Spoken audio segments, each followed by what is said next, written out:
और लगातार अभी बारिश का दौर जारी रहेगा। बढ़ते हैं अगली खबर की ओर। भरतपुर से खबर। नदबई के पूर्व विधायक जोगिंदर रवाना के खिलाफ शिकायत दर्ज करवाई गई है। विधायक के निजी सहायक रहे अतर सिंह ने मामला दर्ज करवाया है। बड़ी खबर इस वक्त की। पूर्व विधायक पर 42 लाख रुपए नहीं देने का आरोप लगाया है। जोगिंदर सिंह अवाना पर पीड़ित को जान से मारने की धमकी देने का भी आरोप है। एफआईआर में परिवादी ने वैभव गहलोत का भी जिक्र किया। नदबई के पूर्व विधायक जोगिंदर रवाना के खिलाफ ये मामला दर्ज हुआ है। पूर्व में विधायक के निजी सहायक रहे अतर सिंह ने यह मामला दर्ज करवाया है। शिकायत में विधायक पर 2 बेटियों को रीट पास करवाकर नौकरी लगाने के नाम और मीटिंग सभा समेत निजी खर्च सहित 42 लाख रुपए नहीं देने का भी आरोप लगाया गया है। बता दें कि एफआईआर में परिवादी ने वैभव गहलोत का भी जिक्र किया है। इसके साथ ही पत्नी ब्रिजेश अवाना, पुत्र हिमांशु अवाना का भी नाम शामिल है।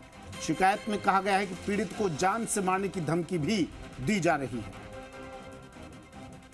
देवेंद्र सिंह मेरे सहयोगी भरतपुर से फोन लाइन पर जुड़ गए हैं। देवेंद्र, मामला क्या ये पूरा, और अब पूर्व विधायक रहे हैं और अब क्या एक्शन लिया जा सकता है?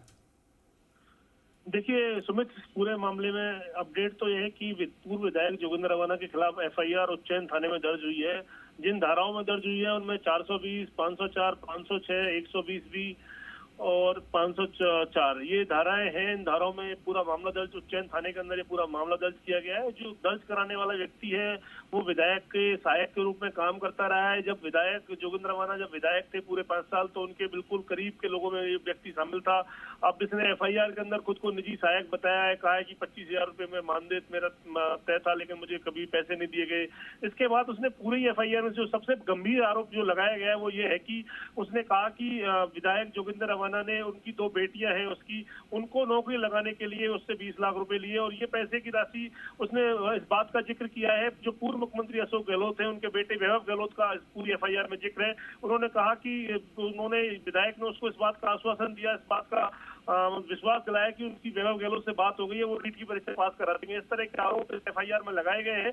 क्या सत्य है क्या झूठ है ये तो जब पुलिस जांच करेगी तब सामने आएगा, लेकिन एक गंभीर आरोप इस एफआईआर के अंदर विधायक जोगिंदर रवाना पर लगाए गए और वैभव गहलोत का इसमें जिक्र है। उनकी पत्नी जो ब्रिजेश अवाना है उसका इस एफआईआर में जिक्र है। उनके पुत्र हिमांशु अवाना है उनका जिक्र है। अब इस मामले में विधायक की क्या सफाई आएगी, विधायक क्या कहेंगे? जान से मारने की धमकी देने का भी आरोप लगाया है देवेंद्र। क्या किसी तरह की कॉल रिकॉर्डिंग, किसी तरह के साक्ष्य भी सचिव द्वारा, निजी सचिव द्वारा, निजी सहायक द्वारा पेश किए गए? देखिए ये ऐसे कोई अभी तक जो एफआईआर के अंदर इस तरह का कोई सबूत की बात तो जब पुलिस जांच करेगी तो सामने आएगा कि किस तरह थ्रेट किया गया नहीं किया गया, लेकिन पैसों को लेकर ये पूरा मामला है। ये जो व्यक्ति है ये हमने देखा पिछले 5 साल में बहुत करीब रहा है, चाहे वो जो विधायक ने जमीनें खरीदी हो या विधायक के और काम रहे हो या मीटिंगें रही हो, सब कामों में ये करता धरता के रूप में वहाँ रहता था। विधायक के बहुत करीबी लोगों में शामिल था।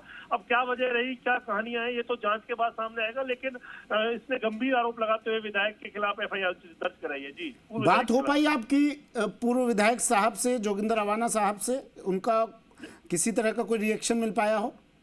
देखिए पूर्व विधायक जोगिंदर रवाना को हमने कांटेक्ट करने की कोशिश की, लेकिन उनका फोन नंबर मतलब बार बार नॉट रीचेबल जा रहा है, और हमने उनके से जुड़े हुए सूत्रों से ही बात करने की कोशिश की तो आपसी लेन देन का विवाद बता रहे। कुछ लोगों से हमारी बात हुई कि कोई जमीन थी जो ये अतर सिंह नाम का जो व्यक्ति है इसके घर के पास ही विधायक ने किसी दूसरे व्यक्ति के नाम से खरीदी थी। उस जमीन को, उस खेत को अतर सिंह द्वारा जोत दिया गया और उसके बाद में विवाद सामने आया। पहले तो उज्जैन थाने पे एक एफआईआर और दर्ज होने वाली थी जो नहीं हुई, और दोनों तरफ से कहासुनी हुई और कहासुनी फोन पर। चलिए शुक्रिया देवेंद्र तमाम जानकारी के लिए।